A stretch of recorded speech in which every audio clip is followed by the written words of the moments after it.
지수야, 너는 정말 내 마음을 잘 알아줘. 당연하죠. 아버지가 좋아하시는 걸 제가 다 기억하고 있어요. 정욱은 그 말을 들으며 이상한 기분이 들었습니다. 뭔가 선을 넘는 느낌이었습니다. 정욱은 조용히 둘의 뒤를 따랐습니다. 그리고 마침내 그 장면을 목격했습니다. 재만과 지수가 장례식장 앞에서 입을 맞추는 모습을, 그것도 짧은 입맞춤이 아니라 오랫동안 서로를 끌어안고 진한 키스를 나누는 모습이었습니다. 마치 오랫동안 헤어져 있던 연인들이 재회한 것처럼 간절하고 뜨거운 키스였습니다. 정욱은 그 장면을 보고 온몸이 얼어붙었습니다. 그것도 장례식장 앞에서 마치 자신의 죽음을 기다리기라도 하는 것처럼. 어머니를 여행 보내드리는 거예요. 혼자서요? 여행? 네, 산속 펜션 같은 곳으로요. 거기서 사고가 나면 지수의 말에 정욱은 온몸이 떨렸습니다. 정말로 자신을 해치려는 계획을 세우고 있었던 것입니다. 경찰입니다. 모두 그 자리에 서세요. 피고인 박재만 징역 12년, 피고인 김지수 징역 10년을 선고합니다. 오늘 사연 시작하기 전에 좋아요와 구독은 여러분 마음을 표현하는 가장 쉬운 방법입니다. 모두 무료니까 가볍게 눌러주시면 감사하겠습니다. 오늘 이야기 시작해 보겠습니다. 새벽 5시 반, 김정욱은 어김없이 눈을 떴습니다. 76세의 나이에도 몸은 시계처럼 정확했습니다. 옆에서 코를 고는 남편 박재만을 조용히 내려다보며 정욱은 작은 한숨을 내쉬었습니다. 30년 전 이 남자와 함께 시작한 반찬 가게가 오늘도 정욱을 기다리고 있었습니다. 거울 앞에 선 정욱의 얼굴에는 세월의 흔적이 깊게 패여 있었습니다. 주름진 손으로 얼굴을 쓸어내리며 생각했습니다. 언제부터였을까요? 이 남자가 자신을 공기처럼 당연하게 여기기 시작한 게 말입니다. 젊을 때는 그래도 고생했어. 여보라는 말이라도 해줬는데 요즘에는 그런 말조차 사라졌습니다. 여보, 일어나세요. 시장 가야죠. 재만은 몸을 뒤척이며 귀찮다는 듯 투덜거렸습니다. 벌써? 좀 더 자면 안 되나? 나이 들어서 몸도 말을 안 듣는데. 오늘 김치 주문 많이 들어왔어요. 일찍 가서 준비해야죠. 그럼 너 혼자 가. 나는 좀 쉬겠어. 정욱의 가슴이 철렁했습니다.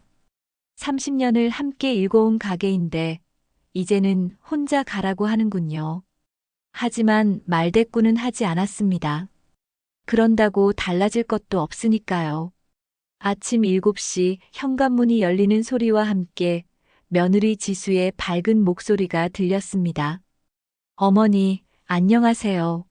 오늘도 일찍 일어나셨네요. 35살의 지수는 언제나 환한 미소를 지으며 집 안으로 들어왔습니다.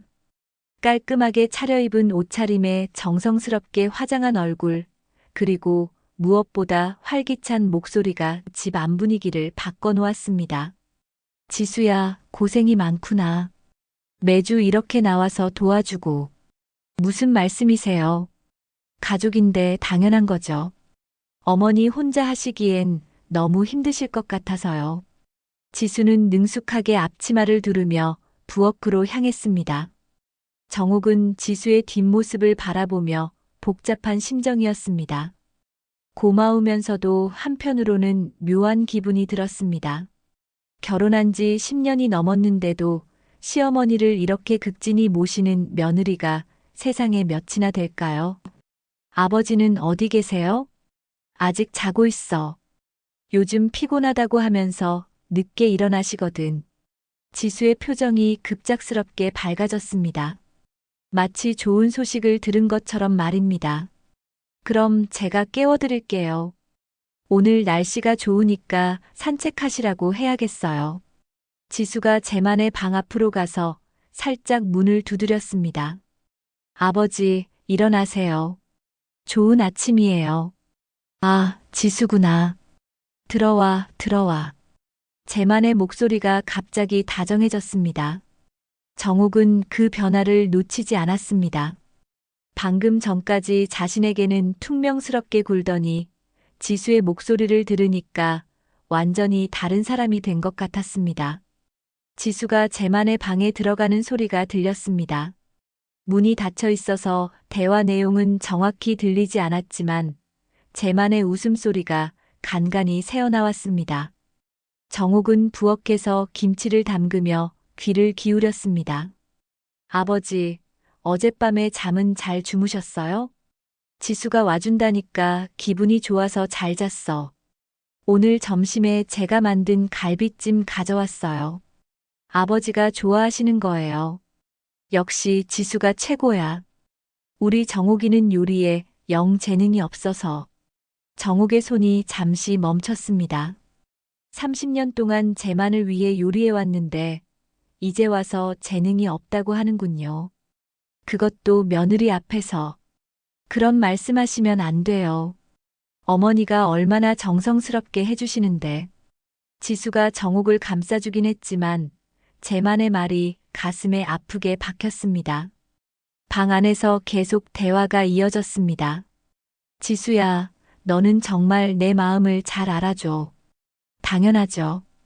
아버지가 좋아하시는 걸 제가 다 기억하고 있어요. 그래서 내가 지수를 아끼는 거야. 정옥은 그 말을 들으며 이상한 기분이 들었습니다. 아끼다니, 그게 시아버지가 며느리에게 할 말인가요? 뭔가 선을 넘는 느낌이었습니다.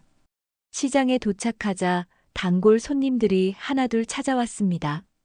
정옥의 반찬 가게는 이미 이 동네에서 소문난 맛집이었습니다. 30년 동안 한결같은 맛으로 손님들의 사랑을 받아왔습니다. 사모님, 오늘도 일찍 나오셨네요. 이 김치 정말 예술이에요. 고맙습니다. 우리 며느리가 도와줘서 더 맛있게 담글 수 있어요. 지수는 정옥보다 더 능숙하게 손님들을 응대했습니다. 밝은 미소와 친근한 말투로 손님들의 마음을 사로잡았습니다. 심지어 정옥이 모르는 단골 손님들의 취향까지 기억하고 있었습니다. 지수 씨, 지난번에 추천해준 나물 반찬 정말 맛있었어요. 남편이 계속 찾더라고요. 정말요? 다행이에요. 어머니 레시피가 워낙 좋으셔서 저는 그냥 도와드린 것뿐이에요. 정옥은 지수가 손님들과 대화하는 모습을 바라보며 복잡한 심정이었습니다. 고마우면서도 한편으로는 조금 서운했습니다. 자신이 30년 동안 쌓아온 단골 관계를 며느리가 더 잘 관리하고 있는 것 같았습니다. 점심시간이 되자 제만이 지팡이를 짚고 가게로 나타났습니다. 몇 달 전부터 무릎이 아프다며 지팡이에 의존하고 있었습니다. 여보, 점심은 먹었어요? 아직. 지수가 뭔가 맛있는 걸 해준다고 하던데. 제만은 정옥에게는 시큰둥하게 대답하더니 지수를 보자 얼굴이 환해졌습니다. 지수야, 뭘 해줬다고? 갈비찜이요. 아버지 입맛에 맞게 조금 달게 했어요. 역시 지수가 내 취향을 제일 잘 알아. 우리 집에서 갈비찜은 지수가 해줘야 제맛이야. 정옥은 그 말을 들으며 기분이 상했습니다. 자신도 갈비찜을 자주 해줬는데 제만은 한 번도 맛있다는 말을 해본 적이 없었습니다. 아버지, 천천히 드세요. 뜨거우니까 조심하세요. 지수가 제만 곁에 앉아서 밥을 챙겨주는 모습이 마치 아내가 남편을 돌보는 것 같았습니다. 정옥은 그 모습을 보며 묘한 불편함을 느꼈습니다. 지수야, 너는 정말 천사야. 내가 전생에 무슨 복을 쌓았길래 이런 며느리를 두게 됐을까? 무슨 말씀이세요? 제가 아버지 덕을 보는 거죠. 둘의 대화를 듣고 있던 정옥은 점점 더 이상해졌습니다. 시아버지와 며느리 사이의 대화치고는 너무 다정했습니다. 오후에 손님이 뜸해지자 정옥은 지수와 단둘이 앉아 이야기를 나눴습니다. 지수야, 요즘 너무 자주 오는 것 같은데 괜찮니? 내 일도 있을 텐데. 괜찮아요, 어머니. 제가 프리랜서라 시간 조절이 되거든요. 그리고 아버지가 요즘 많이 외로워하시는 것 같아서요. 외로워한다고? 네, 친구분들도 많이 돌아가시고 집에만 계시니까 답답해 하시더라고요. 그래서 제가 자주 와서 말벗이 되어드리는 거예요. 지수의 말은 합리적이었지만 정욱은 뭔가 석연치 않았습니다. 쟤만이 외롭다면 자신과 이야기하면 되는데 왜 며느리에게만 의존하는 걸까요? 저녁이 되어 가게 문을 닫고 집으로 돌아가는 길, 정욱은 지수와 나란히 걸으며 계속 관찰했습니다. 지수는 평소보다 더 기분이 좋아 보였습니다. 콧노래까지 흥얼거리고 있었습니다. 지수야, 오늘 기분이 좋아 보이네. 네. 아, 네. 그냥 날씨가 좋아서요. 하지만 정욱은 지수의 기분 좋음이 단순히 날씨 때문은 아니라는 걸 직감적으로 알 수 있었습니다. 집에 도착하자 제만은 거실 소파에 앉아 텔레비전을 보고 있었습니다. 지수가 집에 들어서자 제만의 표정이 한결 밝아졌습니다. 지수야, 들어와. 오늘 하루 어땠어? 피곤하긴 했지만 아버지 뵈니까 기운이 나네요. 역시 지수가 있어야 집안이 활기찬다니까. 정욱은 그 말을 들으며 서운했습니다. 자신이 집을 지켜온 지 30년인데 집안이 활기찬 건 지수 덕분이라니. 지수가 돌아간 후 정욱은 제만과 단둘이 앉아 있었습니다. 여보, 지수가 너무 자주 오는 것 같지 않아요? 제만의 표정이 순간 굳어졌습니다. 뭔 소리야? 지수는 우리를 도와주려고 오는 건데. 고마워해야지. 그런 게 아니라 지수에게도 자기 생활이 있을 텐데. 지수는 자기가 좋아서 오는 거야. 왜 자꾸 트집을 잡으려고 해? 제만의 어투가 점점 날카로워졌습니다. 트집이 아니라 그냥. 당신이 나이 들어서 예민해진 거 아니야? 지수 같은 며느리 두고도 불만이야? 정욱은 더 이상 말하지 않았습니다. 하지만 마음속 깊은 곳에서는 작은 의심의 씨앗이 싹트기 시작했습니다. 밤늦게 잠자리에 들면서 정욱은 천장을 바라보며 긴 생각에 잠겼습니다. 제만이 지수를 대하는 태도, 지수가 제만을 챙기는 정도, 그리고 둘 사이의 묘한 분위기. 뭔가 일반적인 시아버지와 며느리 관계를 넘어서는 것 같았습니다. 내가 너무 예민하게 생각하는 걸까? 아니면 정욱은 혼잣말을 하며 눈을 감았습니다. 하지만 잠은 쉽게 오지 않았습니다. 마음 한구석에서 자라나는 불안감이 그녀를 잠들지 못하게 했습니다. 그로부터 일주일이 지났습니다. 정욱은 평소와 다름없이 새벽에 일어나 반찬 가게 준비를 하고 있었습니다. 하지만 마음 한편에서는 지난주부터 시작된 의심이 계속 자라나고 있었습니다. 제만이 지수에게만 보이는 다정함, 그리고 지수가 시아버지를 챙기는 정도가 보통의 며느리와는 달라 보였습니다. 이날도 지수는 어김없이 7시에 나타났습니다. 그런데 평소와 조금 다른 점이 있었습니다. 지수의 손에 정성스럽게 포장된 쇼핑백이 들려 있었습니다. 어머니, 안녕하세요. 아버지 계세요? 응, 아직 방에 계셔. 그런데 그 봉지는 뭐니? 아, 이거요? 아버지 옷 하나 사왔어요. 요즘 더워서 시원한 옷이 필요할 것 같아서요. 정욱은 고개를 끄덕였지만 마음속으로는 이상했습니다. 남편 옷을 며느리가 사다 주는 게 당연한 일일까요? 더구나 제만은 옷에 별로 관심도 없는 사람인데 말입니다. 정욱 자신도 제만을 위해 옷을 사준 적이 언제였는지 기억이 나지 않았습니다. 그럼 제가 아버지께 드릴게요. 지수가 제만의 방으로 들어가자 정욱은 부엌에서 귀를 기울였습니다. 아버지, 일어나세요. 선물이 있어요. 선물? 무슨 선물? 여름 셔츠 하나 사왔어요. 아버지한테 정말 잘 어울릴 것 같아서요. 제만의 기뻐하는 소리가 들렸습니다. 정옥은 30년 동안 살면서 재만이 그렇게 순수하게 기뻐하는 소리를 들어본 기억이 별로 없었습니다. 지수야, 이런 걸 왜 사왔어? 나 같은 늙은이가 뭔 좋은 옷이 필요해. 무슨 말씀이세요? 아버지 아직 젊으시잖아요. 이 하늘색이 아버지 피부색이랑 정말 잘 어울려요. 정말?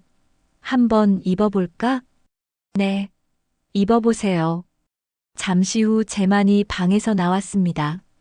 새로 입은 옷을 입고 있었는데 정말로 평소보다 한결 젊어 보였습니다. 연한 하늘색 린넨 셔츠였는데 재만의 피부색과 잘 어울렸습니다. 그런데 정옥이 보기에는 너무 고급스러워 보였습니다. 어때요, 어머니? 아버지한테 잘 어울리죠? 응, 좋네. 좋은 옷이구나. 정옥은 대답했지만 속으로는 복잡했습니다. 자신은 재만을 위해 옷을 사준 적이 언제였을까요? 아니, 사주려고 해도 재만이 뭔 옷이 필요해하며 거절하곤 했습니다. 그런데 지수가 사온 옷은 이렇게 기꺼이 입는군요. 지수야, 정말 고마워. 이런 좋은 옷을 사다 주고. 재만이 지수를 바라보는 눈빛이 각별했습니다. 마치 딸을 보는 아버지의 눈빛이라기보다는 뭔가 다른 감정이 섞여 있는 것 같았습니다. 시장으로 향하는 길에서 정옥은 지수에게 물어봤습니다. 지수야, 그 옷 얼마나 했니? 꽤 비싸 보이던데. 아니에요. 할인할 때 샀어요. 그리고 아버지께 드리고 싶었거든요. 지수의 대답은 자연스러웠지만 정옥은 뭔가 석연치 않았습니다. 며느리가 시아버지 옷을 사주는 건 흔한 일이지만 지수의 경우는 뭔가 특별한 의미가 있는 것 같았습니다. 요즘 아버지한테 특별히 신경 쓰는 이유라도 있니? 그냥 아버지가 외로워 보이셔서요. 그리고 건강도 예전 같지 않고. 지수의 목소리에는 진심 어린 걱정이 담겨 있었습니다. 하지만 정옥은 그 걱정이 단순한 며느리의 마음을 넘어서는 것 같다는 느낌을 지울 수 없었습니다. 시장에서 하루 종일 일을 하고 집으로 돌아온 저녁, 정옥은 재만의 방을 정리하기로 했습니다. 재만이 목욕을 하러 간 사이에 방을 청소하려고 했습니다. 옷장을 정리하다가 재만의 바지 주머니에서 영수증 하나가 나왔습니다. 정옥은 무심코 영수증을 펼쳐봤습니다. 그런데 그 순간 눈이 동그래졌습니다. 영수증에는 정장 예복 마이너스 78만 원이라고 적혀 있었습니다. 날짜를 확인해 보니 불과 한 달 전이었습니다. 정장 예복? 이게 뭐지? 정옥의 손이 떨렸습니다. 재만이 언제 정장 예복을 샀다는 걸까요? 더구나 78만 원이나 하는 비싼 옷을. 그런데 왜 자신은 몰랐을까요? 그리고 무엇보다 73세 재만이 정장 예복을 사서 어디에 입고 간다는 걸까요? 정옥은 급히 옷장을 뒤져봤습니다. 하지만 새로운 정장은 보이지 않았습니다. 그럼 옷은 어디에 있는 걸까요? 여보, 뭐 하고 있어? 재만이 목욕을 마치고 방으로 들어왔습니다. 정옥은 황급히 영수증을 주머니에 넣으며 대답했습니다. 옷장 정리하고 있었어요. 그냥 두면 되는데 뭘 그렇게 정리해. 재만은 평소처럼 퉁명스럽게 말했습니다.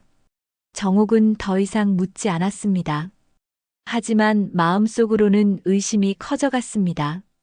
다음 날 지수가 또다시 집에 왔습니다.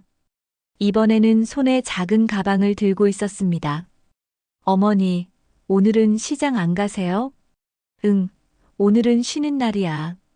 그런데 그 가방은 뭐니? 아, 이거요? 아버지 건강용품이랑 혈압계 같은 거 넣어드리려고 샀어요. 휴대하기 편하게요. 지수는 자연스럽게 대답했지만 정옥은 이상했습니다. 재만의 약품은 이미 집에 정리되어 있는데 왜 따로 가방이 필요할까요? 지수가 재만의 방에 들어가자 정옥은 거실에서 텔레비전을 보는 척하며 귀를 기울였습니다. 아버지, 이 가방에 필요한 것들 넣어두세요. 갑자기 어디 나가실 일이 있으면 편하실 거예요. 갑자기 어디 나갈 일이 뭐가 있겠어. 이 나이에.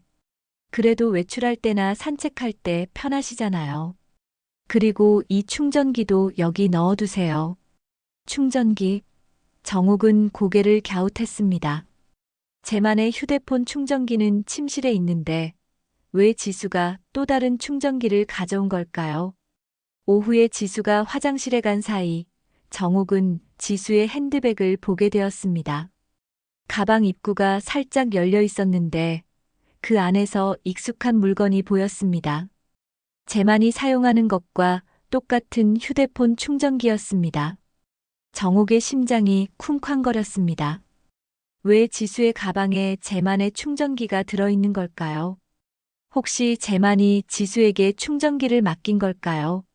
아니면 그 순간 지수가 화장실에서 나왔습니다. 어머니, 왜 그렇게 서 계세요? 아무것도 아니야. 그냥. 정욱은 황급히 자리를 피했습니다. 하지만 마음은 더욱 복잡해졌습니다. 저녁이 되어 지수가 집으로 돌아간 후 정욱은 제만에게 조심스럽게 물어봤습니다. 여보, 휴대폰 충전기 지수한테 맡겼어요? 충전기? 뭔 소리야? 내 충전기는 여기 있는데. 제만은 침실 콘센트에 꽂혀 있는 충전기를 가리켰습니다. 그럼 지수 가방에 있던 충전기는 뭘까요? 그날 밤 정욱은 잠을 이루지 못했습니다. 영수증, 가방, 충전기. 하나하나는 별것 아닐 수도 있지만 모든 것이 연결되면 뭔가 이상한 그림이 그려졌습니다. 이틀 후 시장에서 우연한 일이 일어났습니다. 정욱의 가게에 단골 청년이 찾아왔습니다. 대학생인 민수는 자주 반찬을 사가는 단골이었습니다. 사모님, 안녕하세요. 민수야, 어서 와. 오늘은 뭐가 필요하니? 김치하고 나물 반찬 좀 주세요. 그런데 사모님, 지난번에 우연히 봤는데. 민수가 말을 망설였습니다. 뭘 봤다는 거니? 저번 주에 백화점에서 사모님 남편분이랑 며느리분을 봤어요. 그런데 좀 이상했어요. 정욱의 심장이 빨라졌습니다. 뭐가 이상했는데? 남편분이 정장을 입고 계셨는데 너무 멋있게 차려입으셔서 깜짝 놀랐어요. 그리고 며느리분이 팔짱을. 아무것도 아닐 수도 있어요. 민수는 말을 흐렸지만 정욱은 그 말의 의미를 알 수 있었습니다. 백화점에서 제만과 지수가 팔짱을 끼고 다녔다는 것. 언제였는데? 2주 전쯤 됐을 거예요. 제가 친구들이랑 쇼핑 갔다가 우연히 봤어요. 정욱은 그날의 기억을 떠올려 봤습니다. 2주 전, 제만이 지수와 함께 외출한다고 했던 날이었습니다. 병원에 간다고 했는데 백화점에 갔던 것이었군요. 민수가 떠난 후 정욱은 혼자 가게에 앉아 깊은 생각에 잠겼습니다. 영수증, 충전기, 그리고 이제 백화점 데이트까지 하나씩 퍼즐 조각이 맞춰지기 시작했습니다. 설마, 정말 설마. 정욱은 혼잣말을 하며 고개를 저었습니다. 하지만 마음속 깊은 곳에서는 이미 답을 알고 있었습니다. 30년을 함께 산 남편과 10년을 며느리로 지낸 지수 사이에 뭔가 있다는 것을. 그날 밤 정욱은 결심했습니다. 이제 더 이상 눈을 감고 있을 수는 없었습니다. 진실을 알아야 했습니다. 그날 밤부터 정욱은 잠을 제대로 이루지 못했습니다. 민수가 한 말이 계속 머릿속을 맴돌았습니다. 백화점에서 제만과 지수가 팔짱을 끼고 다녔다는 것. 그리고 지금까지 발견한 수상한 증거들이 하나씩 연결되기 시작했습니다. 다음 날 아침 정욱은 평소보다 일찍 일어났습니다. 제만은 아직 깊게 잠들어 있었습니다. 정욱은 조용히 거실로 나와 제만의 휴대폰을 찾았습니다. 충전 중인 휴대폰을 보며 한참을 망설였습니다. 남편의 휴대폰을 몰래 보는 것, 이런 일을 할 줄은 몰랐습니다. 30년을 믿고 살았는데. 정옥은 떨리는 손으로 휴대폰을 들었습니다. 다행히 잠금이 걸려있지 않았습니다. 제만은 기계치라 복잡한 설정을 하지 않았습니다. 정옥도 휴대폰 사용에 익숙하지 않았지만 아들이 가르쳐준 대로 천천히 살펴봤습니다. 문자 메시지를 확인했지만 별다른 것은 없었습니다. 통화 기록도 평범했습니다. 정옥은 실망하면서도 한편으로는 안도했습니다. 혹시 자신이 너무 예민하게 생각한 건 아닐까 하는 마음도 들었습니다. 그런데 그때 사진첩을 열어보게 되었습니다. 처음에는 평범한 일상 사진들이 보였습니다. 음식 사진, 텔레비전 프로그램 사진, 시장에서 찍은 사진들이었습니다. 하지만 아래로 내려갈수록 정옥의 표정이 굳어졌습니다. 지수와 찍은 사진이 생각보다 많았습니다. 처음에는 가족 모임에서 찍은 것처럼 보이는 사진들이었습니다. 하지만 점점 아래로 내려가자 이상한 사진들이 나오기 시작했습니다. 카페에서 지수와 마주 앉아 있는 사진, 공원 벤치에서 나란히 앉은 사진, 그리고 어떤 식당에서 둘이 함께 식사하는 사진도 있었습니다. 정옥은 이런 사진들의 존재를 전혀 몰랐습니다. 이게 뭐지? 언제 찍은 거야?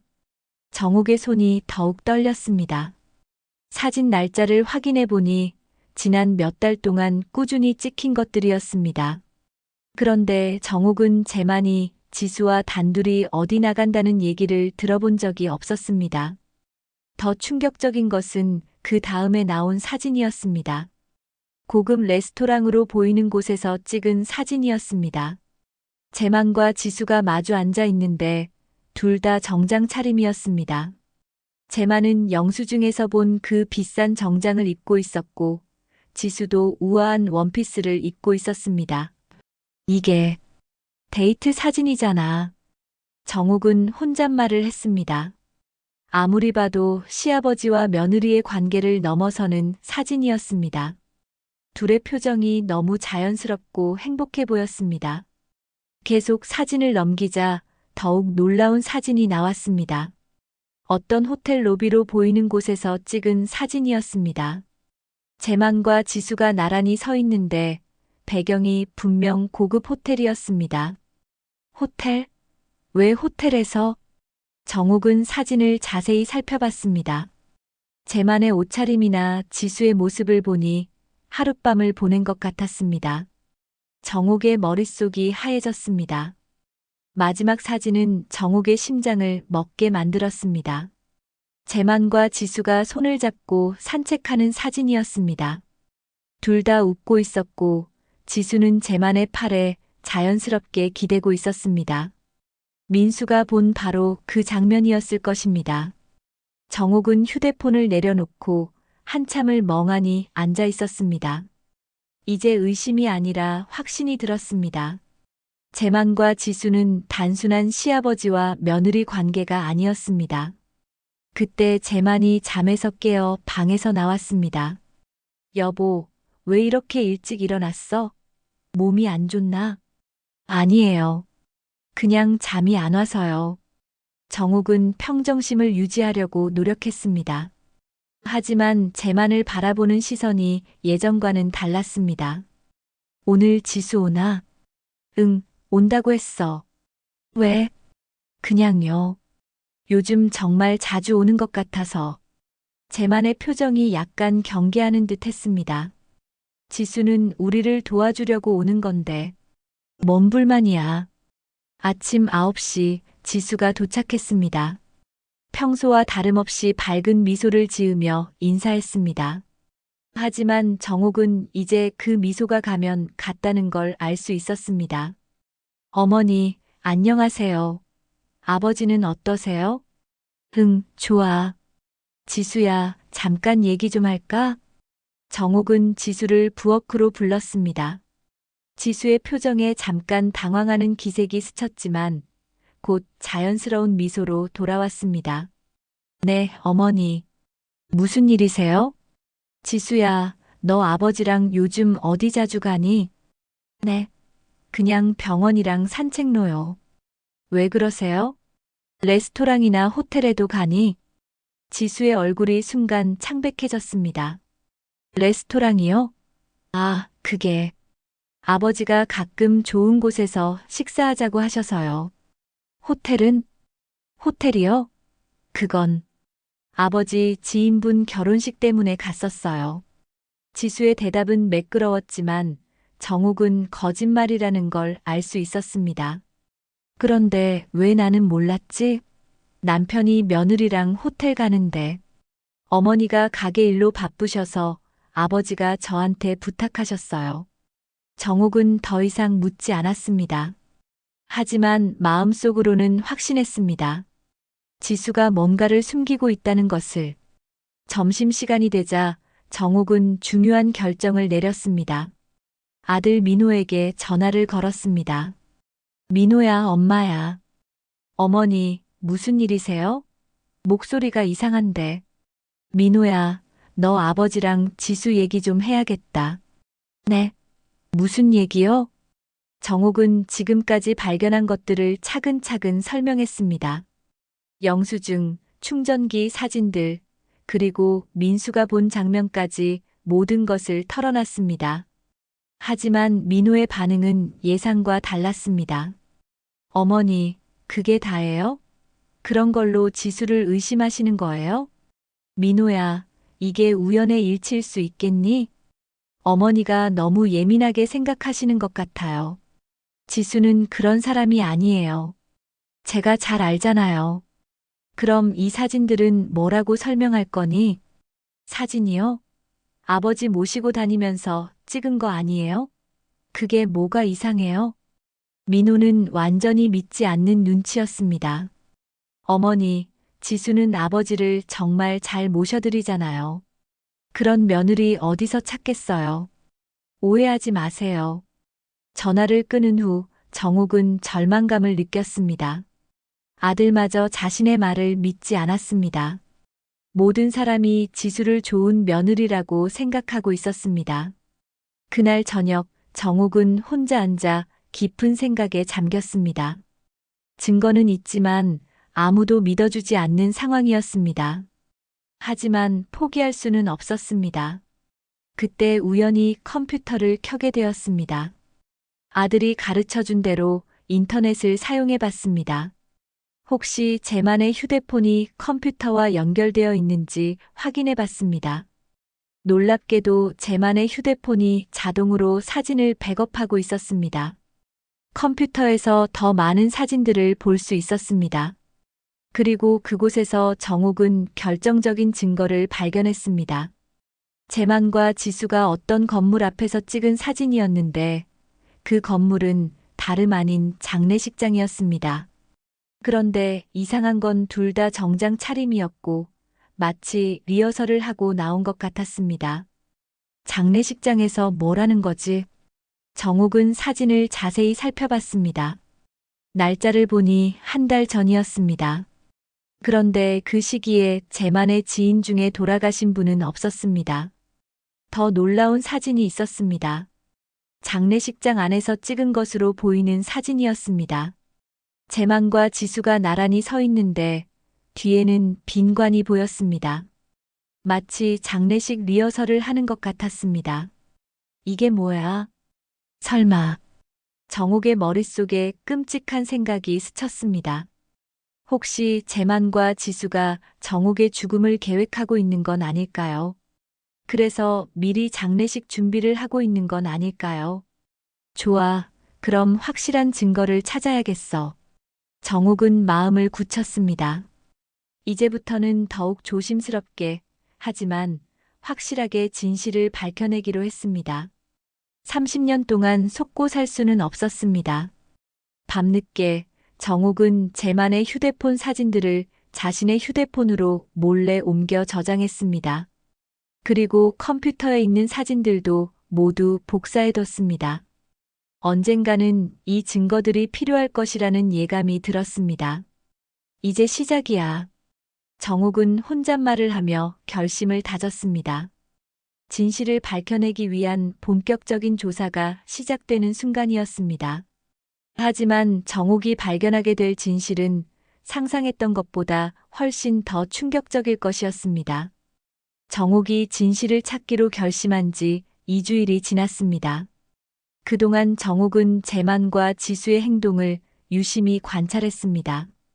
겉으로는 평소와 다름없이 지냈지만 마음속으로는 계속 의심의 눈초리로 두 사람을 바라봤습니다. 그리고 점점 더 많은 의심스러운 정황들을 발견하게 되었습니다. 어느 날 오후 정옥은 시장에서 일을 마치고 집으로 돌아가는 길이었습니다. 그런데 집 근처 카페 앞을 지나가다가 익숙한 목소리를 들었습니다. 재만의 목소리였습니다. 지수야, 정말 고마워. 너 같은 사람을 만날 줄 몰랐어. 정옥은 몸을 숨기고 카페 안을 들여다봤습니다. 재만과 지수가 구석자리에 앉아 대화하고 있었습니다. 둘의 모습이 너무 자연스럽고 친밀해 보였습니다. 아버지야말로 제게 새로운 인생을 주셨어요. 나도 지수 덕분에 다시 살 것 같아. 정옥이는 이제 내 마음을 몰라. 정옥은 그 말을 듣고 가슴이 철렁했습니다. 재만이 자신에 대해 그런 식으로 말하고 있다니. 아버지, 저희 약속 잊지 않으셨죠? 당연하지. 조금만 더 기다려. 모든 게 정리되면. 그때 정옥의 휴대폰이 울렸습니다. 재만과 지수가 놀라며 밖을 바라봤습니다. 정옥은 급히 몸을 숨겼지만 이미 들킬 뻔한 상황이었습니다. 누가 지나가나 보네. 조심해야겠어. 네, 아버지. 앞으로 더 조심해요. 정옥은 그들의 대화를 더 들을 수 없었습니다. 마음이 복잡한 채로 집으로 돌아갔습니다. 모든 게 정리되면이라는 말이 계속 머릿속을 맴돌았습니다. 그날 저녁 재만이 집에 돌아왔을 때 정옥은 아무렇지 않은 척 맞이했습니다. 여보, 어디 갔다 왔어요? 그냥 산책 좀 했어. 답답해서. 재만은 거짓말을 했습니다. 정옥은 확신했습니다. 며칠 후 더 충격적인 일이 일어났습니다. 정옥이 은행에 볼 일이 있어서 갔는데 은행 직원이 이상한 말을 했습니다. 사모님, 남편분이 지난주에 오셔서 계좌 관련 상담을 받으셨던데 혹시 아시나요? 네. 무슨 상담요? 예금 계좌명의 변경이나 상속 관련 상담이었어요. 며느리분도 같이 오셨고요. 정옥은 머리가 띵했습니다. 재만이 지수와 함께 은행에 가서 상속 상담을 받았다니. 혹시 어떤 내용이었는지 알 수 있나요? 죄송하지만 당사자가 아니시면 자세한 내용은 말씀드릴 수 없어요. 다만 유언장 작성이나 상속 절차에 대한 문의였던 것 같아요. 집으로 돌아온 정옥은 재만에게 따져 물었습니다. 여보, 은행에 갔다 왔다면서요? 재만의 얼굴이 순간 굳었습니다. 은행? 언제? 지난주에 지수랑 같이 갔다면서요. 상속 상담까지 받고. 아, 그게 혹시 모르니까 미리 알아본 거야. 혹시 모르니까요? 무슨 뜻이에요? 나이가 나이인데 만에 하나를 대비해서. 재만의 설명은 억지스러웠습니다. 그리고 왜 자신도 모르게 지수와 함께 간 건지 이해할 수 없었습니다. 그날 밤 정옥은 재만이 깊게 잠든 후 서재를 뒤져봤습니다. 혹시 은행에서 받아온 서류가 있을까 해서였습니다. 그리고 정말로 서류를 발견했습니다. 유언장 작성 안내서와 상속세 절약 방법이라는 제목의 팸플릿들이었습니다. 그리고 그 안에는 재만의 필체로 메모가 적혀 있었습니다. 부동산 마이너스 지수에게, 예금 마이너스 지수에게, 반찬가게 마이너스 지수에게. 정옥은 그 메모를 보고 온몸이 떨렸습니다. 재만이 모든 재산을 지수에게 물려주려고 계획하고 있었던 것입니다. 정옥 자신과 아들 민호는 아예 고려 대상이 아니었습니다. 더 충격적인 것은 다른 메모였습니다. 정옥 마이너스 의료보험 수혜자 사고 대비 마이너스 장례식장 미리 알아보기. 정옥은 그 메모를 보고 등골이 오싹해졌습니다. 혹시 재만과 지수가 자신의 죽음을 계획하고 있는 건 아닐까요? 그래서 미리 장례식장을 알아보고 의료보험 수혜자까지 확인해 둔 건 아닐까요? 다음 날 정옥은 더 충격적인 사실을 알게 되었습니다. 시장에서 만난 이웃 김 여사가 이상한 말을 했습니다. 사모님, 남편분이 요양병원 알아보고 계시던데 아시나요? 요양병원이요? 네, 우리 딸이 요양병원에서 일하거든요. 그런데 남편분이 며느리분이랑 와서 상담받고 가셨다고 하더라고요. 언제요? 한 일주일 전쯤? 그런데 이상한 게 본인이 들어갈 거라고 하시는 게 아니라 다른 분 이름으로 상담받으시더래요. 정옥의 심장이 빨라졌습니다. 혹시 자신을 요양병원에 보내려는 계획을 세우고 있는 건 아닐까요?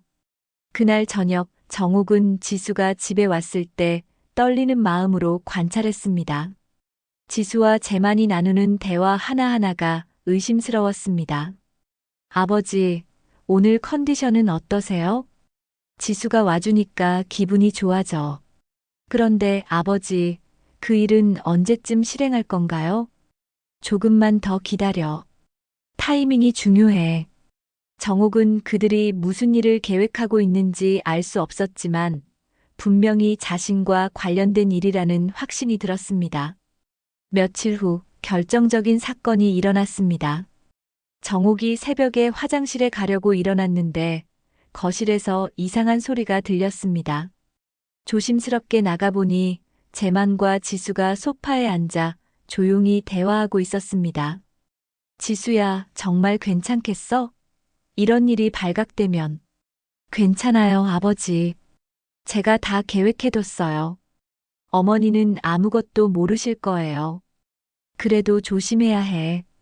요즘 정옥이가 뭔가 눈치채는 것 같아. 알아요. 그래서 더 빨리 끝내야 해요. 다음 주면. 정옥은 더 이상 들을 수 없었습니다.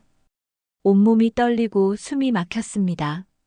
재만과 지수가 정말로 자신에게 해를 가하려는 계획을 세우고 있었던 것입니다. 그날 새벽 정옥은 잠을 이룰 수 없었습니다. 30년을 함께 산 남편이 자신을 배신하고 며느리와 함께 자신을 해치려 한다는 사실을 받아들일 수 없었습니다. 하지만 이제 더 이상 망설일 시간이 없었습니다. 정옥은 마침내 중요한 결정을 내렸습니다. 경찰에 신고하는 것보다 먼저 확실한 증거를 수집해야 했습니다. 그리고 재만과 지수의 계획을 사전에 차단해야 했습니다. 다음 날 아침 정옥은 법률사무소를 찾아갔습니다. 변호사에게 상황을 설명하고 조언을 구했습니다. 사모님, 일단 증거를 더 수집하셔야 할 것 같습니다. 그리고 혹시 모르니까 상속 관련 서류도 미리 준비해 두시는 게 좋겠어요. 제가 뭘 해야 하나요? 남편분이 임의로 재산을 처분하지 못하도록 법적 조치를 취하실 수 있습니다. 그리고 만약 정말 위험하다고 생각되시면 즉시 신고하세요. 정옥은 변호사의 조언을 듣고 마음을 굳혔습니다. 이제 더 이상 당하고만 있을 수는 없었습니다. 재만과 지수의 계획이 무엇이든 그보다 한 발 앞서 행동해야 했습니다. 그날 밤 정옥은 혼자 앉아 모든 상황을 정리했습니다. 지금까지 모은 증거들, 그리고 앞으로 해야 할 일들을. 30년간 바보로 살았지만 마지막만큼은 똑똑하게 끝내고 싶었습니다. 이제 시작이야. 진짜 시작이. 정옥은 혼잣말을 하며 결심을 다졌습니다. 재만과 지수의 배신에 맞서 싸울 준비가 되었습니다. 변호사와 상담한 지 사흘이 지났습니다. 정옥은 재만과 지수의 관계에 대한 확실한 증거를 찾기 위해 애쓰고 있었지만 아직 결정적인 장면을 목격하지는 못했습니다. 그런데 그날 오후 정옥에게 충격적인 제보가 들어왔습니다. 시장에서 일하고 있는데 단골 대학생 민수가 찾아왔습니다. 평소와 달리 표정이 어두웠습니다. 사모님, 안녕하세요. 민수야, 어서 와. 그런데 오늘 표정이 왜 그래? 사모님, 제가 또 이상한 걸 봤어요. 정옥의 심장이 빨라졌습니다. 민수가 지난번에도 재만과 지수의 수상한 모습을 제보해 준 적이 있었습니다. 뭘 봤는데? 민수는 한참을 망설이더니 조심스럽게 입을 열었습니다. 저번 주 목요일에 할머니 병문안 갔다가 장례식장 앞을 지나가게 됐어요. 장례식장? 네, 그런데 거기서 사모님 남편분이랑 며느리분을 또 봤어요. 정옥은 긴장했습니다. 재만과 지수가 장례식장에 갔다는 얘기는 처음 듣는 것이었습니다. 장례식장에서 뭘 하던데? 그게 말하기가 좀 그런데. 민수가 더욱 망설였습니다. 괜찮아, 말해봐. 두 분이 포옹하고 계시더라고요. 그것도 아주 오래. 정옥의 손이 떨렸습니다. 포옹? 네, 그리고 뭐가 더 있어? 입을 맞추시더라고요. 정옥은 그 말을 듣고 현기증이 났습니다. 재만과 지수가 장례식장에서 키스를 했다니. 정말이니? 확실해? 네, 제가 분명히 봤어요. 처음에는 눈을 의심했는데 너무 가까이서 봐서. 민수의 증언을 들은 정옥은 더 이상 의심할 여지가 없었습니다. 재만과 지수는 정말 불륜 관계였던 것입니다. 민수야, 고마워. 정말 고마워. 사모님, 괜찮으세요? 얼굴이 너무 하얘요. 괜찮아. 집에 가서 쉬어. 민수가 떠난 후 정옥은 혼자 앉아 생각에 잠겼습니다. 이제 더 이상 의심할 필요가 없었습니다. 하지만 직접 확인하고 싶었습니다. 자신의 눈으로 그 장면을 봐야만 했습니다. 집으로 돌아간 정옥은 재만에게 자연스럽게 물어봤습니다. 여보, 요즘 어디 자주 나가시네요? 그냥 산책 좀 하고 그래. 혹시 장례식장 쪽으로도 가세요? 재만의 얼굴이 순간 굳었습니다. 장례식장? 왜 갑자기 그런 얘기를 해? 그냥 나이가 나이인데 미리 알아봐두는 것도 좋지 않을까 해서요. 아, 그래. 사실 한번 가봤어. 지수가 같이 가자고 해서. 재만은 태연하게 대답했지만 정옥은 그의 표정에서 뭔가 숨기고 있다는 걸 알 수 있었습니다. 다음 날 정옥은 중요한 결심을 내렸습니다. 재만과 지수의 행동을 직접 감시하기로 한 것입니다. 오후 2시쯤 지수가 집에 왔습니다. 어머니, 오늘 아버지랑 잠깐 나갔다 올게요. 어디 가는데? 그냥 병원 다녀올 거예요. 하지만 정옥은 이미 거짓말이라는 걸 알고 있었습니다. 두 사람이 나간 후 정옥은 조용히 뒤를 따랐습니다. 재만과 지수는 병원 방향이 아니라 시내 쪽으로 향했습니다. 정옥은 멀리서 조심스럽게 따라갔습니다. 그리고 마침내 그들이 도착한 곳은 민수가 말했던 바로 그 장례식장이었습니다. 정옥은 장례식장 맞은편 카페에서 두 사람을 지켜봤습니다. 재만과 지수는 장례식장 안으로 들어갔습니다. 1시간 정도 지난 후 두 사람이 나왔습니다. 그런데 그 순간 정옥이 상상도 못했던 장면이 벌어졌습니다. 장례식장 입구에서 재만과 지수가 서로를 바라보며 환하게 웃고 있었습니다. 마치 무슨 좋은 일이라도 생긴 것처럼 행복해 보였습니다. 드디어 준비가 다 끝났네. 재만의 목소리가 카페까지 들렸습니다. 네, 이제 기다리기만 하면 돼요. 지수도 기쁜 목소리로 대답했습니다. 그리고 그 순간 재만이 지수의 손을 잡았습니다. 지수도 거부하지 않았습니다. 오히려 재만의 품으로 다가갔습니다. 정옥은 숨을 죽이고 지켜봤습니다. 그리고 마침내 민수가 말했던 바로 그 장면을 목격했습니다. 재만과 지수가 장례식장 앞에서 입을 맞추는 모습을, 그것도 짧은 입맞춤이 아니라 오랫동안 서로를 끌어안고 진한 키스를 나누는 모습이었습니다. 마치 오랫동안 헤어져 있던 연인들이 재회한 것처럼 간절하고 뜨거운 키스였습니다. 정옥은 그 장면을 보고 온몸이 얼어붙었습니다. 30년을 함께 산 남편이 며느리와 이런 관계였다니. 그것도 장례식장 앞에서 마치 자신의 죽음을 기다리기라도 하는 것처럼. 여보, 지수야. 정옥은 작은 소리로 중얼거렸습니다. 눈물이 주르륵 흘러내렸습니다. 키스를 마친 두 사람은 서로의 손을 잡고 걸어갔습니다. 정말 행복해 보였습니다. 마치 모든 걱정이 끝난 것처럼. 정옥은 그 모습을 끝까지 지켜본 후 비틀거리며 집으로 돌아갔습니다. 머릿속이 하얘져서 아무 생각도 할 수 없었습니다. 집에 도착해서도 정옥은 한참을 멍하니 앉아 있었습니다. 지금까지 봤던 모든 것들이 머릿속을 스쳐 지나갔습니다. 영수증, 사진들, 그리고 오늘 본 그 충격적인 장면까지. 30년을 아무것도 모르고 살았구나. 정옥은 혼잣말을 했습니다. 그리고 마침내 깨달았습니다. 재만과 지수가 자신의 죽음을 기다리고 있다는 것을. 그래서 미리 장례식장까지 알아보고 있었던 것입니다. 저녁이 되어 재만과 지수가 돌아왔을 때 정옥은 아무렇지 않은 척 맞이했습니다. 어서 와요. 병원은 어땠어요? 괜찮대. 별일 없다고 하네. 재만은 거짓말을 태연하게 했습니다. 지수도 마찬가지였습니다. 어머니, 저녁 준비할게요.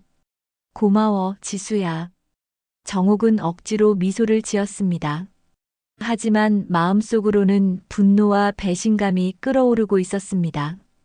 그날 밤 정옥은 잠을 이루지 못했습니다. 재만과 지수의 키스 장면이 계속 머릿속에 맴돌았습니다. 그리고 그들이 나눈 대화도. 드디어 준비가 다 끝났네. 이제 기다리기만 하면 돼요. 무엇을 기다린다는 걸까요? 분명히 자신의 죽음을 기다리고 있는 것입니다. 하지만 정옥은 그냥 당하고만 있을 생각이 없었습니다. 이제 모든 진실을 알았으니 마지막 반격을 준비해야 했습니다. 좋아. 너희가 그렇게 나온다면 나도 가만히 있지 않겠어. 정옥은 혼잣말을 하며 결심을 다졌습니다. 다음 날부터 정옥의 본격적인 복수가 시작될 것이었습니다. 장례식장에서 재만과 지수의 키스 장면을 목격한 지 일주일이 지났습니다. 정옥은 그동안 아무렇지 않은 척 연기하며 지냈지만 마음속으로는 복수 계획을 차근차근 세우고 있었습니다. 변호사와의 상담도 마쳤고 필요한 법적 절차도 준비해뒀습니다. 그런데 그날 아침 정옥은 더욱 충격적인 장면을 목격하게 되었습니다. 새벽 5시 정옥은 화장실에 가려고 일어났습니다. 그런데 거실에서 이상한 소리가 들렸습니다. 조심스럽게 나가보니 재만이 휴대폰으로 누군가와 통화하고 있었습니다. 지수야. 나도 못 참겠어. 언제까지 이렇게 숨어 다녀야 하나. 정옥은 숨을 죽이고 들었습니다. 정옥이가 죽기만 하면, 아니, 돌아가시기만 하면 우리 마음 놓고 살 수 있는데. 정옥의 온몸이 얼어붙었습니다. 재만이 자신의 죽음을 바라고 있다는 말을 직접 들은 것입니다. 빨리 끝내고 싶다고? 나도 그래. 하지만 자연스럽게 해야지. 재만의 목소리가 점점 더 냉정해졌습니다. 요양원에 보내는 것도 좋은 방법이긴 한데. 아니야, 그것보다는 차라리. 그때 재만이 정옥 쪽을 돌아봤습니다. 정옥은 급히 몸을 숨겼지만 심장이 터질 듯 뛰었습니다. 누가 있나? 아무도 없네. 지수야, 나중에 얘기하자. 자. 재만이 전화를 끊고 방으로 들어갔습니다. 정옥은 그 자리에 한참을 서 있었습니다. 방금 들은 대화가 믿기지 않았습니다. 아침이 되자 지수가 어김없이 집에 왔습니다. 그런데 평소와 달리 표정이 이상했습니다. 뭔가 흥분되어 있는 것 같았습니다. 어머니, 안녕하세요. 지수야, 오늘 기분이 좋아 보이네. 네, 날씨가 좋아서요. 하지만 정옥은 지수의 기분 좋음이 다른 이유 때문이라는 걸 알고 있었습니다. 재만과 지수가 부엌에서 조용히 대화하는 모습을 정옥은 멀리서 지켜봤습니다. 어떻게 할 거야? 조금만 더 기다려요. 너무 급하면 의심받을 수 있어요. 하지만 나 정말 못 참겠어. 매일 밤 정옥이 옆에서 자는 게 지긋지긋해. 정옥은 그 말을 듣고 가슴이 찢어지는 것 같았습니다. 아버지, 제가 좋은 방법을 생각해뒀어요. 뭔데? 어머니를 여행 보내드리는 거예요. 혼자서요. 여행? 네, 산속 펜션 같은 곳으로요. 거기서 사고가 나면. 지수의 말에 정옥은 온몸이 떨렸습니다.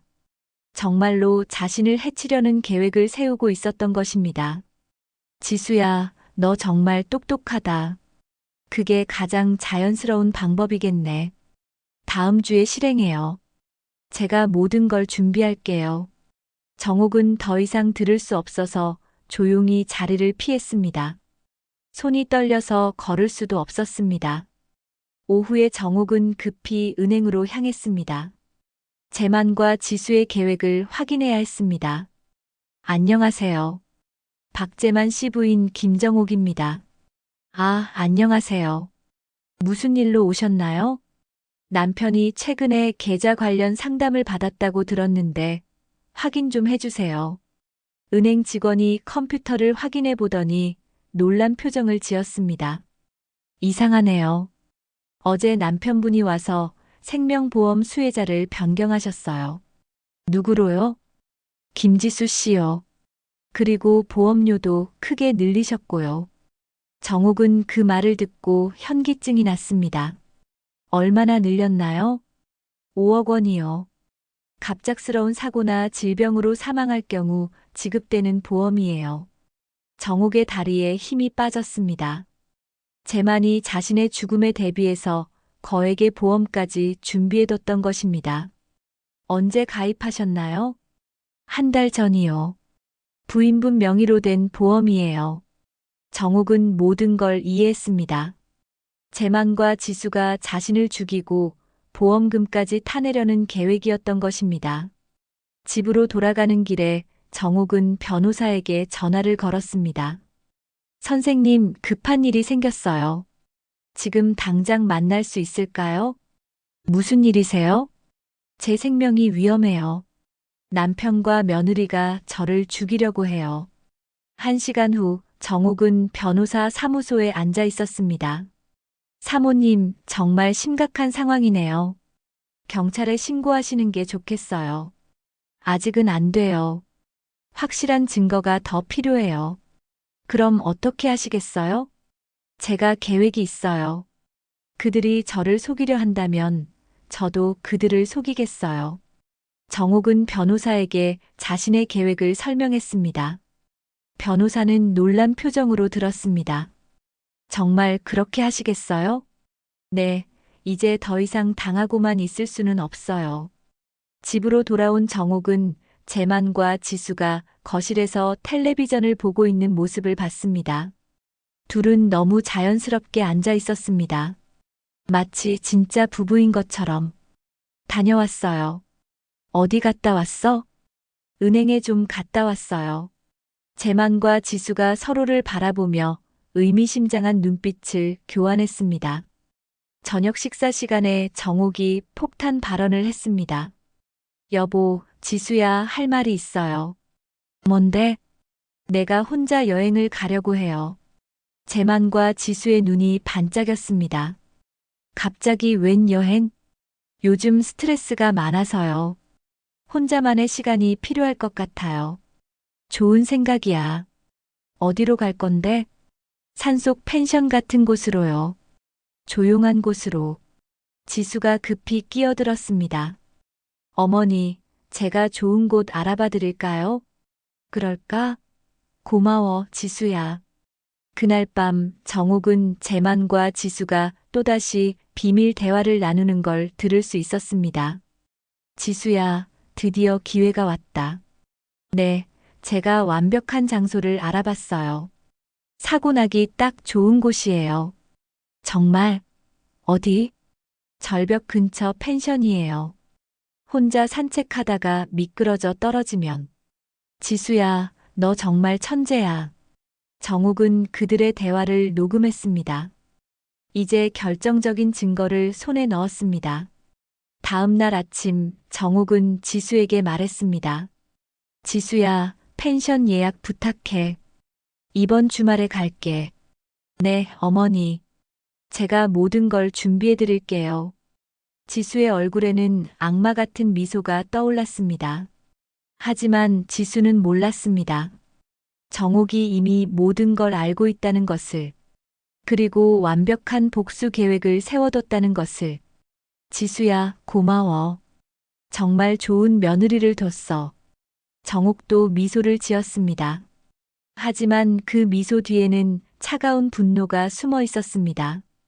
이제 마지막 게임이 시작될 것입니다. 누가 진짜 승자가 될지는 곧 밝혀질 것입니다. 드디어 그날이 왔습니다. 지수가 예약해준 산속 펜션으로 떠나는 날이었습니다. 재만과 지수는 정옥을 배웅하며 평소보다 더 다정하게 굴었습니다. 마지막이라고 생각하기 때문이었겠죠. 어머니, 조심히 다녀오세요. 혼자 가시는데 걱정돼요. 지수의 가짜 걱정에 정옥은 속으로 비웃었습니다. 고마워, 지수야. 너 덕분에 좋은 곳으로 가게 됐어. 여보, 핸드폰 꼭 가지고 가. 뭔 일 있으면 바로 연락하고. 재만도 걱정하는 척했지만 정옥은 그의 진심을 알고 있었습니다. 차를 타고 펜션으로 향하면서 정옥은 속으로 중얼거렸습니다. 너희들이 그렇게 나올 줄 알았어. 하지만 이번엔 내가 한 수 위야. 펜션에 도착한 정옥은 지수가 말한 대로 절벽 근처에 위치한 위험한 곳임을 확인했습니다. 정말로 사고가 나기 좋은 장소였습니다. 하지만 정옥에게는 다른 계획이 있었습니다. 펜션에 짐을 풀고 난 후 정옥은 미리 약속해둔 사람을 만났습니다. 바로 변호사와 경찰이었습니다. 사모님, 정말 이렇게 하시겠어요? 위험할 수도 있어요. 괜찮아요. 이제 모든 걸 끝낼 때가 됐어요. 정옥은 변호사에게 미리 준비해둔 서류들을 건넸습니다. 이게 새로운 유언장이에요. 그리고 이건 재산 분할 변경 서류고요. 변호사가 서류를 확인해 보니 놀라운 내용이었습니다. 사모님, 정말 모든 재산을 아들 민호에게 단독 상속시키시겠어요? 네, 그리고 지수는 상속에서 완전히 배제시켜 주세요. 아니, 그것보다 더 중요한 게 있어요. 정옥이 또 다른 서류를 꺼냈습니다. 이혼 소송 서류예요. 민호가 지수와 이혼할 수 있도록 도와주세요. 이유는 뭘로 하시겠어요? 불륜이요. 시아버지와의 불륜. 경찰관이 끼어들었습니다. 사모님, 증거는 충분히 확보하셨나요? 네, 여기 있어요. 정옥은 휴대폰을 꺼내서 지금까지 녹음한 재만과 지수의 대화들을 들려줬습니다. 정옥이가 죽기만 하면, 거기서 사고가 나면, 절벽 근처 펜션이에요. 경찰관들은 그 내용을 듣고 경악했습니다. 이건 명백한 살인 예비 음모죠. 바로 체포영장을 신청하겠습니다. 잠깐만요. 아직 때가 아니에요. 정옥이 말렸습니다. 저는 그들이 직접 여기까지 와서 범행을 시도하는 것까지 보고 싶어요. 그래야 확실한 증거가 되니까요. 그날 저녁 정옥은 재만에게 전화를 걸었습니다.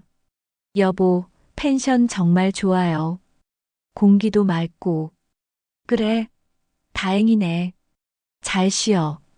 그런데 여보, 내일 혼자 산책하려고 하는데 길을 잘 모르겠어요. 아, 그럼 지수 보고 가서 도와달라고 할까? 정말요?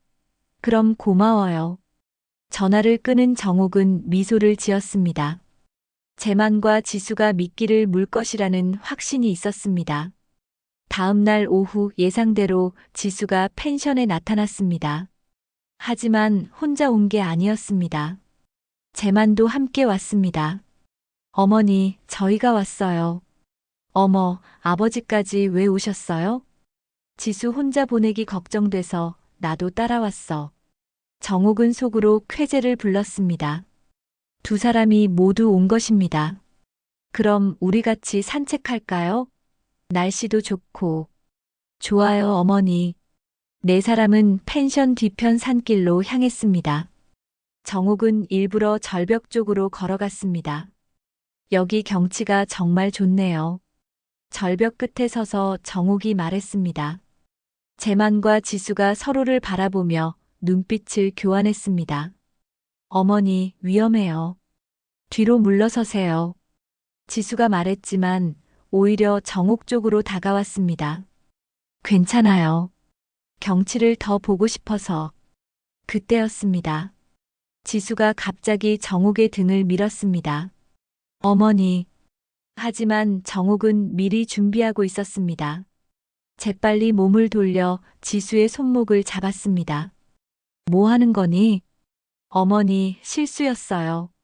실수? 이게 실수야? 그때 숨어있던 경찰들이 나타났습니다. 경찰입니다. 모두 그 자리에 서세요. 재만과 지수는 완전히 당황했습니다. 이게 무슨 일이야? 박재만 씨, 김지수 씨, 살인 예비 음모 혐의로 체포합니다. 경찰이 수갑을 채우려 하자 지수가 소리쳤습니다. 뭔 소리예요? 저희가 언제 살인을?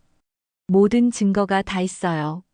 정옥이 휴대폰을 꺼내서 녹음된 대화를 틀었습니다. 정옥이가 죽기만 하면 우리 마음 놓고 살 수 있는데 거기서 사고가 나면 재만과 지수의 얼굴이 새하얗게 질렸습니다. 정옥아, 너 언제부터? 처음부터 다 알고 있었어요. 당신들이 장례식장에서 키스하는 것까지요. 지수가 무릎을 꿇었습니다. 어머니, 제발요. 저희가 잘못했어요. 이제 와서 빌어. 나를 죽이려고 했으면서. 정옥의 목소리는 차가웠습니다. 그리고 지수야, 너는 이제 더 이상 우리 가족이 아니야. 무슨 말씀이세요? 민호와 이혼 소송을 걸 거야. 시아버지와 불륜을 저지르고 시어머니를 살해하려 한 며느리랑은 한 집에서 살 수 없거든. 지수가 절규했습니다. 어머니, 제발 용서해 주세요. 하지만 정옥은 돌아보지도 않았습니다.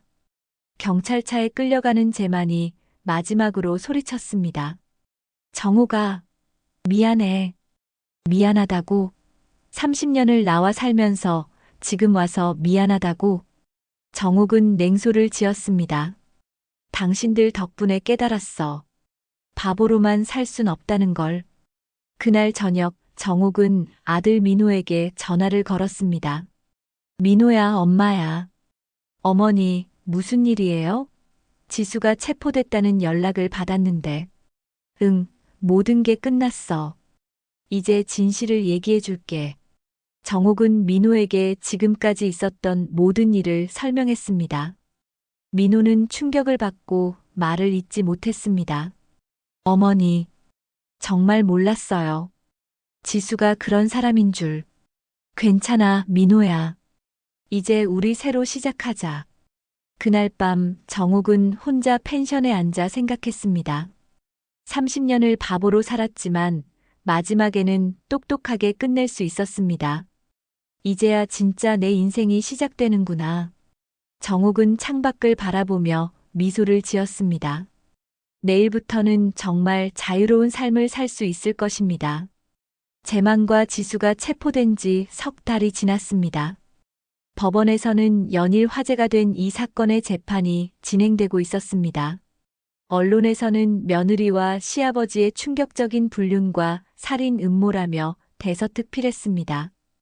정옥은 매번 법정에 출석해서 증인으로 증언했습니다. 그때마다 재만과 지수는 고개를 들지 못했습니다.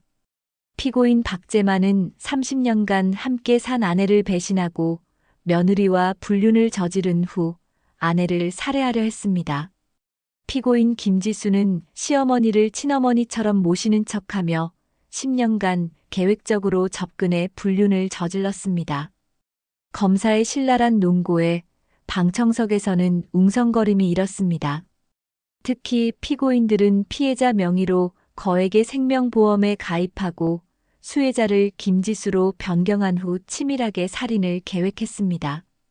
이는 단순한 우발적 범죄가 아닌 극히 악질적인 계획 범죄입니다. 판사가 최종 선고를 내렸습니다. 피고인 박재만 징역 12년, 피고인 김지수 징역 10년을 선고합니다. 재만과 지수가 완전히 무너져 내렸습니다. 방청석에서는 박수 소리가 터져 나왔습니다. 하지만 정옥의 복수는 여기서 끝나지 않았습니다. 판결 직후 정옥은 기자들과 인터뷰를 했습니다. 사모님, 지금 기분이 어떠세요? 시원합니다. 30년을 바보로 살았지만 마지막엔 제대로 된 결말을 냈거든요. 남편과 며느리에게 하고 싶은 말이 있으시다면? 글쎄요. 감사하다고 해야겠네요. 기자들이 놀란 표정을 지었습니다. 감사하다니요? 네, 그 사람들 덕분에 제가 얼마나 바보였는지 깨달았거든요. 그리고 이제 진짜 제 인생을 살 수 있게 됐으니까요. 이 인터뷰는 전국 뉴스에 방송됐고 정옥은 하루아침에 유명인이 되었습니다.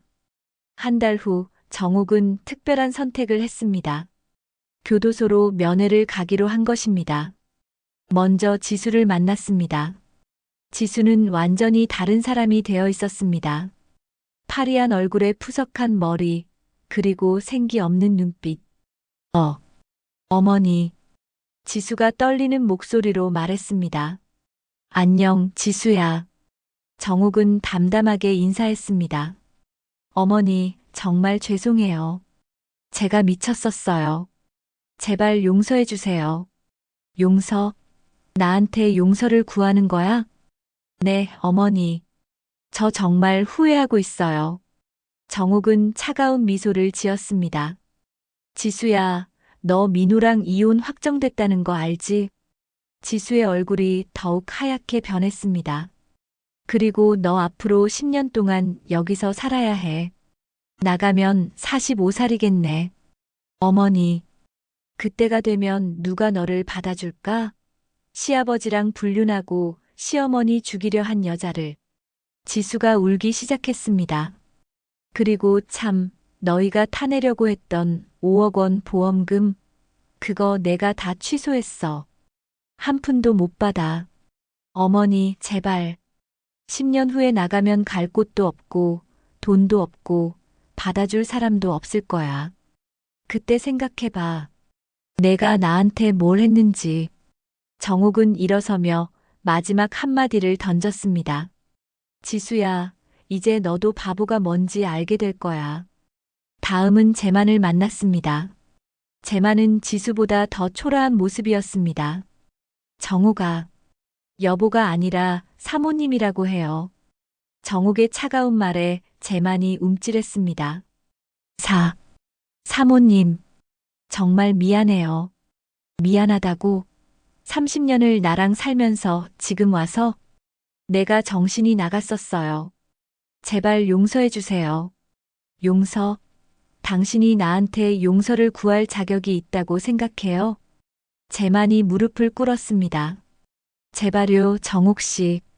한 번만. 일어나세요. 보기 싫어요. 정옥은 재만을 내려다보며 말했습니다. 당신 교도소에서 어떻게 지내는지 알아요? 들어보니까 다른 죄수들이 당신을 아주 싫어한다던데. 재만의 얼굴이 일그러졌습니다. 아내를 배신하고 며느리와 바람 피운 놈이라고 하면서 매일 괴롭힌다면서요? 밥도 제대로 못 먹고 있다던데. 정옥 씨.